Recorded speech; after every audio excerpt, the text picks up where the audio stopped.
Hi there, Daily Gardeners. Jennifer Ebling here. I just want to give a quick shout out to the folks who have left a review for the show over on Podchaser during the month of April. I want to give a heartfelt thanks to Minnie Garrett, Valerie Tropical Gardener, Matthew Sartor, and @Bringer. Thank you so much for leaving a review for the show, especially during the month of April. You know, this month, all month long, Podchaser is willing to donate 25 cents for every time a podcast gets reviewed over on their website. And then when I reply to that review, they double that contribution to World Central Kitchen, which is the organization where chefs provide meals to people fleeing Ukraine. So hats off to Podchaser for picking such a great cause. If you have a chance and can leave a review for The Daily Gardener over at podchaser.com, it's so easy to do and so much good can come from it. Today's episode is brought to you by the Daily Gardener Friday newsletter. You can sign up for the newsletter over at thedailygardener.org. Hi there, and welcome to The Daily Gardener, a podcast about garden history and literature. I'm your host, Jennifer Ebling, and today is April 20th. Today in garden history, we celebrate the birthday of Pietro Aretino, the Italian writer, poet, and blackmailer. He was born on this day, April 20th, in 1492. He once wrote, "Let us love winter, for it is the spring of genius." And today we also celebrate the birthday of the French priest and botanist Charles Plumy, who was born on this day, April 20th in 1646. Charles served as the botanist to King Louis XIV of France, and he traveled many times to the New World, documenting both plant and animal species. And it was during his third expedition to the Greater Antilles that Charles discovered the Fuchsia Trophylla on the Caribbean island of Hispaniola, or modern-day Haiti and the Dominican Republic. Charles named the fuchsia plant after the 16th century German botanist Leonhard Fuchs. And because of that naming, Charles is sometimes referred to as the father of the fuchsia. Now, the fuchsia has colorful upside-down blossoms that hang from the stems. And this is how fuchsias get the common name lady's eardrops. The drooping habit is also reflected in the Irish name for fuchsia, Deora Day, which translates to God's tears.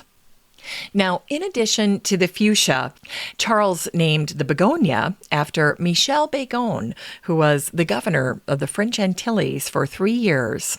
And in fact, this was a little bit of a quid pro quo, because it was Begon who recommended Charles to King Louis XIV for his position as plant collector in the Caribbean.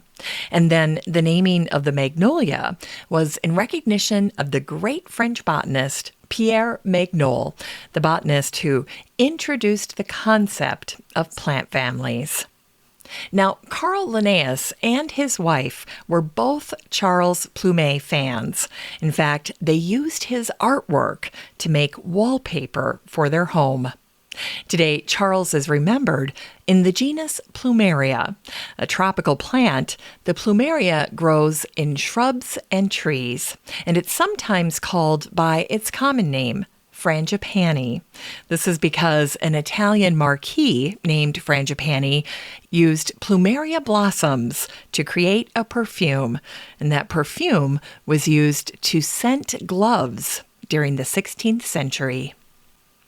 And today we also celebrate the birthday of the Scottish nurseryman, plant hunter, and merchant Peter Barr, who was born on this day, April 20th in 1826. Peter is credited as the man who popularized the daffodil. In fact, in America, it was Peter's promotion of daffodils that inspired a daffodil craze here after the Civil War.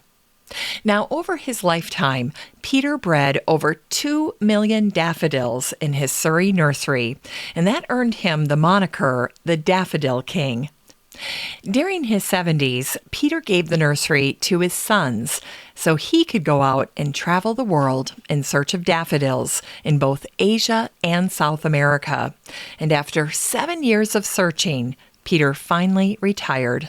He went home to his native Scotland, and then once there, he pivoted away from daffodils and began cultivating primroses.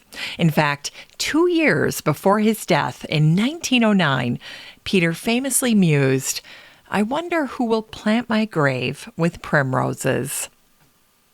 And it was on this day, April 20th in 1849, that the Swiss poet and philosopher Henri Frederic Amiel was finally back home, and he wrote these words in his journal.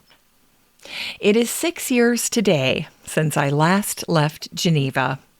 3 snowstorms this afternoon, poor blossoming plum trees and peach trees.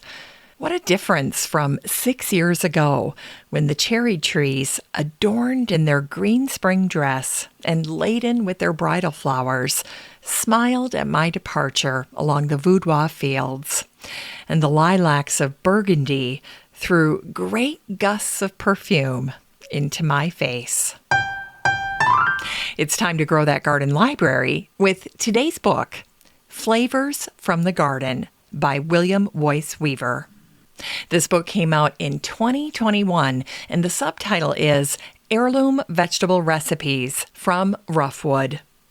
Well, of course, Roughwood is a reference to the Roughwood seed collection of heirloom food plants that William maintains at the historic Lamb Tavern in Devon, Pennsylvania. And William is an expert not only on gardening, but also food history.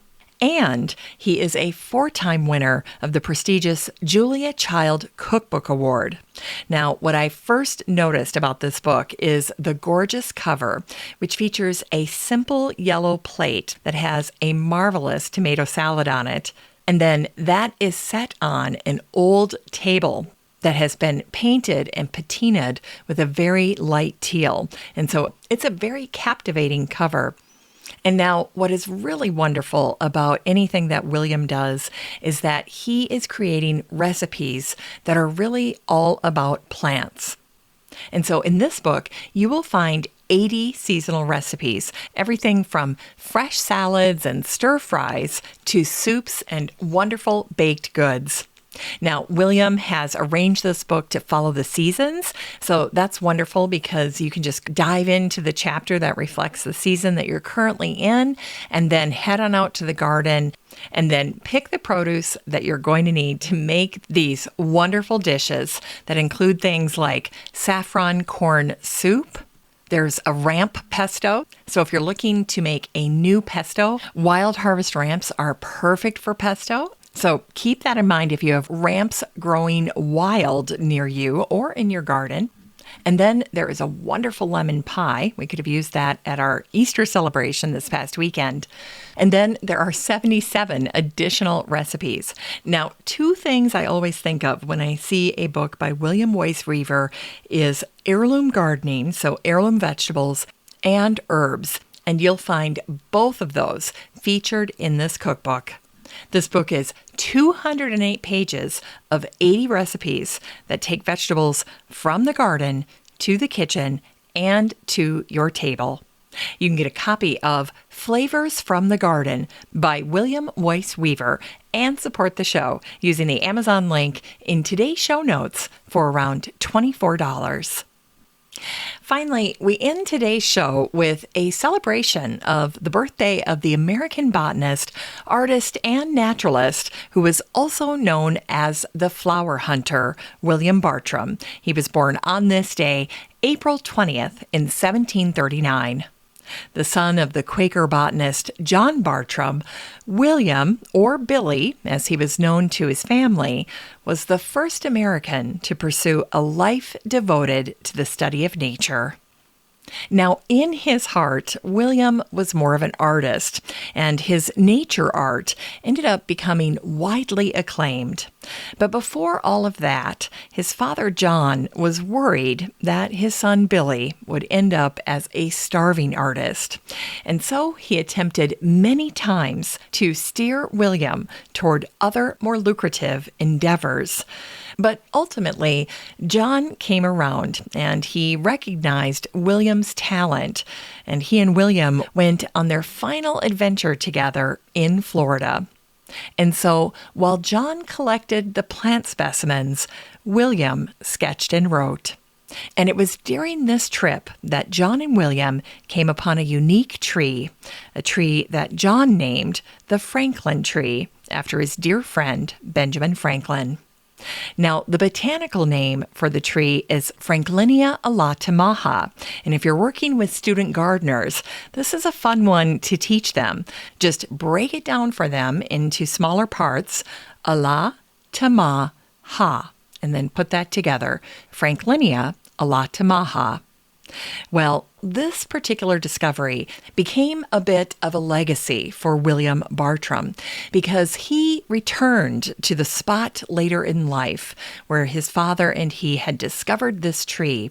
And what he did, thank goodness, is that he collected seeds for propagation. Of course, at the time, he had no idea how important that would be, but by the turn of the century, in 1803, the Franklin tree had gone extinct in the wild. And so all of the Franklin trees that are cultivated and prized in gardens and herbariums today are descended from those seeds that William Bartram collected and cultivated over 200 years ago. And here's a little botanical fun fact. William Bartram was also the first person to describe and name the oak leaf hydrangea, the Hydrangea corsifolia. After his trip with his father, William returned to Florida to farm. This was another career move that worried his dad, John. But in 1791, William's book Travels was published, and this book told of his 2,400-mile exploration of the American South.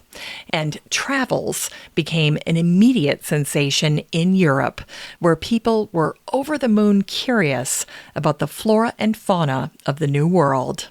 So it was a great success for William Bartram. Finally, in B.J. Healy's book, The Plant Hunters, there is a charming summation of William's story, and it goes like this. Through his book Travels, one of the earliest and certainly the most finest record of American experience, landscape, and people in the 18th century, a book that achieved worldwide recognition and profoundly influenced Wordsworth, Coleridge, and many later writers, William more than proved himself a worthy son of the old Quaker pioneer. John Bartram need not have been troubled in his later years. He would have been proud of Billy in the end. Well, that's it for today's show. Just a reminder that you have a standing invitation to join the free Facebook group for listeners of the show. The next time you're over at Facebook, just search for Daily Gardener Community, where you'd search for a friend and then request to join. And if you'd like more of The Daily Gardener, you can subscribe to the newsletter over at thedailygardener.org. And don't forget that you can also show your support for the show by using the Buy Me a Coffee link over at the website or in today's show notes. This is Jennifer Ebling. Thanks for listening to The Daily Gardener. And remember, for a happy, healthy life, garden every day.